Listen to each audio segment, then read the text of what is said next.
Dans le vaste univers du manga, où les héros combattent pour défendre la justice et réaliser leurs rêves, une figure singulière se démarque, émergeant des profondeurs de la mythologie pour éclairer un chemin semé d'embûches et de mystères. Seiya, le courageux chevalier de Senseiya, incarne une quête bien différente de celle des protagonistes shonen traditionnels, en embrassant des enjeux cosmiques où les forces divines dictent les règles du jeu. Alors que nombre de héros s'efforcent de devenir les plus forts ou de protéger leurs proches, Seiya, lui, porte le poids d'un destin hors du commun, où les dieux guident ses pas et lui confèrent des missions aux objectifs transcendants. La grandeur de sa quête réside dans sa volonté de préserver l'équilibre cosmique, tout en faisant face aux défis et aux épreuves qui parsèment son parcours, dans un univers où la réalité se mêle à la légende et l'humain se confronte à l'immortel. Au cœur de l'arène cosmique, Seiya du Pégase, le héros légendaire, déploie un éventail de techniques sublimes qui éblouissent les yeux et font trembler les cieux. Chacune de ses prouesses est un poème en mouvement, une ode à la bravoure et à la persévérance.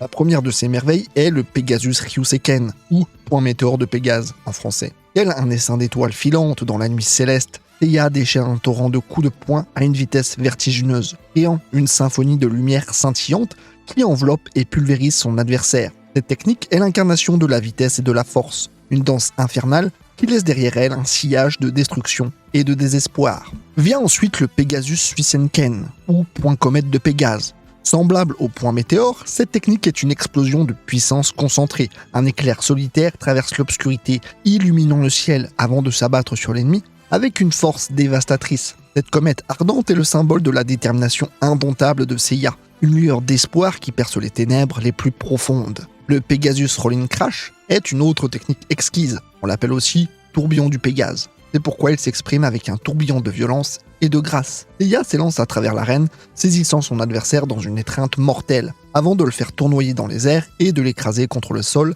avec une force incommensurable. Cette manœuvre démontre non seulement la maîtrise de Seiya des arts martiaux, mais aussi sa capacité à transformer l'élan et la gravité en armes redoutables. On dirait un peu une attaque de Dracofeu. Enfin, Seiya peut utiliser la flèche d'or du Sagittaire, qui est l'arme ultime de l'armure d'or du Sagittaire. Il s'agit d'une flèche magique qui ne rate jamais sa cible et qui transporte le cosmos d'Athéna. Seiya a hérité de cette armure et de cette flèche après avoir prouvé sa valeur en tant que chevalier. Il a utilisé cette flèche pour tuer Eris dans le premier film, pour blesser Abel dans le troisième film, pour ôter le casque de Poséidon, et j'en passe. Seiya possède une force incroyable qui lui permet de rivaliser avec les ennemis les plus redoutables. En tant que chevalier de bronze, la force de Seiya provient principalement de sa capacité à exploiter le cosmos, une source d'énergie mystique qui amplifie les capacités physiques et les pouvoirs de ceux qui la maîtrisent. Au cours de la série, Seiya atteint plusieurs niveaux de puissance, comme le 7e sens, le 8e sens et l'Oméga, qui augmentent considérablement sa force. Seiya, âgé de seulement 8 ans, parvient à créer un énorme cratère avec un simple coup de poing. Il domine Cassius, qui était capable de briser des piliers et de causer des cratères massifs dans le sol grâce à sa force pure. Cassius n'a cependant jamais ressenti le pouvoir de l'univers à l'intérieur, contrairement à Seiya. L'onde de choc provoquée par le coup de poing de Seiya enflamme le sol et blesse Shaina. Pour les saints, un coup de pied occasionnel ayant une force de 1375 kg par pouce carré est considéré comme étant faible.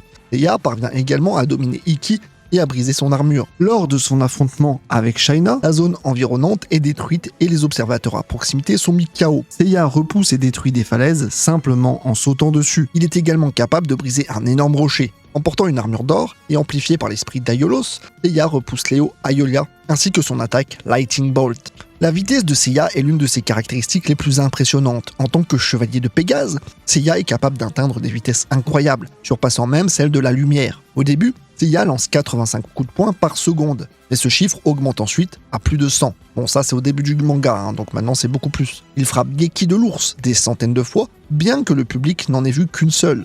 Seiya est capable d'attraper les balles d'un fusil semi-automatique. Un chevalier d'argent, Misty du lézard, constate qu'il ne peut pas voir les coups de poing de Seiya. Les chevaliers d'or se déplacent à des vitesses allant de Mach 2 à Mach 5. Pareil, c'est au début de l'œuvre. Portant une armure dorée et amplifiée par l'esprit d'Aiolos, Seiya esquive un éclair à la vitesse de la lumière provenant de Léo Aiolia et intercepte plus tard un coup de poing à la vitesse de la lumière. La résistance de Seiya est également un élément clé de sa puissance. Tout au long de la série, il démontre une capacité incroyable à encaisser des attaques dévastatrices et à continuer à se battre malgré des blessures graves. Cette résistance exceptionnelle est en partie due à l'armure sacrée de Pégase qui le protège, mais aussi à sa détermination inébranlable et à sa volonté de protéger ses amis et l'humanité.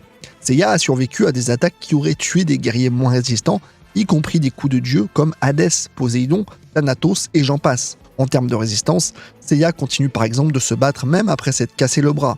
Sans armure et blessé, il est attaqué par 3 chevaliers d'argent, mais reste conscient suffisamment longtemps pour invoquer l'armure d'or. Et maintenant je vais passer d'arc en arc pour décrire chaque prouesse qu'il a accomplie. Dans cet arc, Seiya éveille son 7e sens et obtient une énorme augmentation de puissance.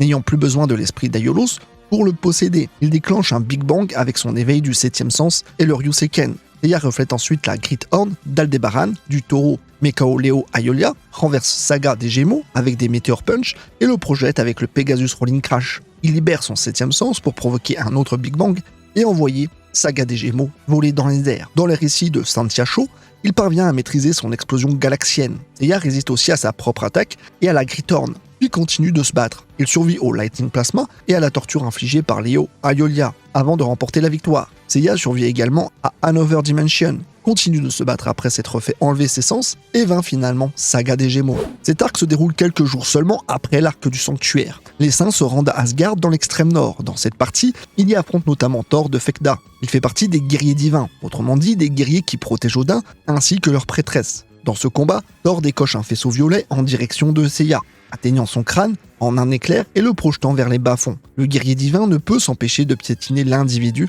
gisant sur le sol, avant de lui asséner un ultime coup de pied qui le transperce jusqu'à la glace. Pourtant, Seiya lève vaillamment sa jambe, déterminé à ne point se laisser abattre. Équipé de sa robe divine Gamma, il le projette façon judo et repousse le Titanic Hercules. Il encaisse d'ailleurs à plusieurs reprises. Après avoir activé son 7e sens, il frappe l'armure de Thor dans un ultime duel de bras de fer, le tuant. Auparavant, Seiya ne pouvait pas le blesser du tout. Il blesse et abat également Albéric de Magrez, l'étoile Delta, avec Ryuseiken, puis le projette de la même façon pour réaliser un Pegasus Rolling Crash. Seiya blesse Siegfried de Dube, l'étoile Alpha, et le vainc, déclenchant un autre Big Bang avec son 7e sens. Il porte plusieurs coups à Siegfried, bien que sa période de vulnérabilité ne dure qu'un très court instant. Seiya parle ensuite à Odin et reçoit l'armure d'Odin, une autre armure de grand pouvoir. Il utilise l'épée Balmung et l'armure d'Odin pour couper le souffle de l'anneau de Nibelung et enlever l'anneau du doigt de Hilda sans la blesser. Cet arc se déroule immédiatement après l'arc Asgard. Les héros nagent littéralement d'Asgard à Atlantis pour continuer à se battre. Seiya brise le bouclier de Bayan du Chevalier des Mers, le tue avec Pegasus Suisenken malgré son scale super résistant.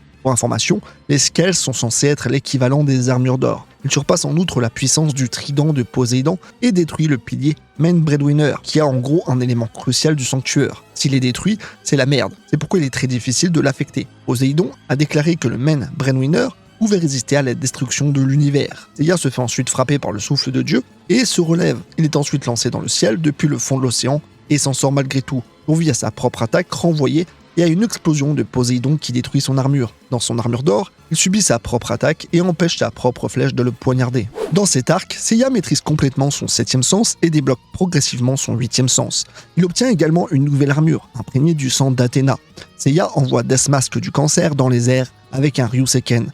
Pousse avec ses amis la force de 2 exclamations d'Athéna. Les exclamations d'Athéna sont produites grâce à l'unition de 3 chevaliers d'or, qui constituent une attaque égale à celle du cosmos. Il blesse Radamante de la Wyvern avec Suiseiken. Il parvient à repousser son adversaire en mobilisant l'énergie ardente de son cosmos. Malgré quelques blessures reçues, il met fin à l'existence de Charon, se débarrasse du Cerbère qui tentait de le bouffer et terrasse Orphée qui s'est sacrifié dans l'espoir de blesser Adamante. Puis Valentine de la Harpie, en brisant son surplice, surpasse le dieu de la mort Thanatos après l'avoir blessé d'un coup de pied, brise le surplice de Thanatos avec Ryuseiken et le tue avec un Suiseiken. Seiya bloque l'épée d'Hadès, brise la barrière d'Athéna et envoie Hadès voler, le mettant temporairement hors d'état de nuire. Lorsqu'il s'apprêtait à ôter la vie d'Athéna, Seiya se dresse promptement devant l'épée, parvenant ainsi à l'intercepter. Il vole ensuite jusqu'à Elysion en peu de temps. La distance entre l'enfer et Elysion est estimée à un nombre incalculable d'étoiles et d'espaces. Thanatos, en comparaison, était capable de lancer des attaques sur la Terre depuis Elysion. Seiya arrive à l'atteindre avec ses attaques bien entendu. Dans ce film, Seiya se réveille de son coma et atteint le 9e sens, le plaçant au même niveau que les dieux de l'Olympe. Il se réveille grâce à l'épée d'Hadès, est battu par 3 saints alors qu'il n'est pas vêtu, et se fait battre par les guerriers d'Artémis tout en continuant à se battre. Apollo fait exploser l'univers à bout portant, mais Seiya survit dans le 9e sens et restaure l'univers. Plus de 13 ans après la fin de la série originelle, Seiya revient en tant que Sagittaire. Il bloque le souffle de Mars, le dieu romain, blesse un Mars amplifié et force Mars à le sceller. Même affaibli, Seiya secoue Mars avec son cosmos lorsqu'il s'échappe de son sceau. Il prouve également qu'il peut voler en armure du Sagittaire. Affaibli par les ténèbres infectant son cosmos, il combat Abzu, le dieu des ténèbres, et tient bon, traversant même son aura de ténèbres pour contacter Koga. Abzu est considéré comme le créateur et le destructeur de toutes choses et possède le pouvoir de toutes les ténèbres de l'univers. Seiya arrête l'épée à deux mains, Tenjin Soseken, d'une seule main. Il combat et marche en toute décontraction, alors que l'épée brille et empêche normalement les gens de se déplacer. Sa flèche stellaire cosmique bloque un coup de Saturne, le dieu du temps, et brise le cosmos de Saturne, que même les saints ayant débloqué Oméga ne peuvent utiliser. Seiya encaisse l'assaut de Saturne, continue à se battre et prononce un discours sur les raisons de son combat. Il subit un autre assaut de Saturne qui détruit son armure d'or et poignarde Saturne, ce qui blesse ce dernier et brise son chronotector. Saturne doit remonter le temps pour annuler cette attaque et admet qu'il aurait tué n'importe qui d'autre. Finalement, Saturne inflige une punition à Seiya en le perforant de pointe. Par la suite, le Chevalier d'Or confie l'affrontement à ses jeunes compagnons avant de succomber. Seiya survit à cette attaque et, comme tous les autres saints, peut survivre dans l'espace. En saignant sur son armure et en augmentant son cosmos, il transforme son armure d'or en armure divine, ce qui implique qu'il conserve le 9e sens. Il tire à travers la Gigantic Planet End avec la flèche de l'étoile cosmique. Gigantic Planet End est une attaque avec la masse de l'attraction gravitationnelle d'une planète gigantesque. Son esprit combatif demeure lorsqu'il est KO, animant son armure, et il a tué de nombreux dieux par le passé. En conclusion, Seiya, ce héros légendaire de Saint Seiya, se distingue des autres figures emblématiques du manga par sa force de caractère et sa lutte incessante contre les forces du mal. Bien que des personnages tels que Son Goku de Dragon Ball, Naruto de Naruto, ou encore Luffy de One Piece incarnent également des valeurs de courage, de persévérance et d'amitié, Seiya se démarque par son lien profond avec les mythes et les divinités de la Grèce antique. Sa quête de justice et de vérité guidée par les pouvoirs célestes qui lui sont conférés transcendent les simples combats terrestres pour embraser un jeu cosmique où la destinée de l'humanité est en jeu. Ces combats épiques contre les dieux et les forces obscures de l'univers, ainsi que l'évolution progressive de sa puissance, font de Seiya un personnage unique en son genre, qui continue de captiver l'imaginaire de millions de fans à travers le monde. Bon d'accord, peut-être pas à ce point-là, mais en tout cas, mon but, c'est de parler de Seiya et de faire en sorte qu'il soit un peu plus populaire qu'avant en tout cas.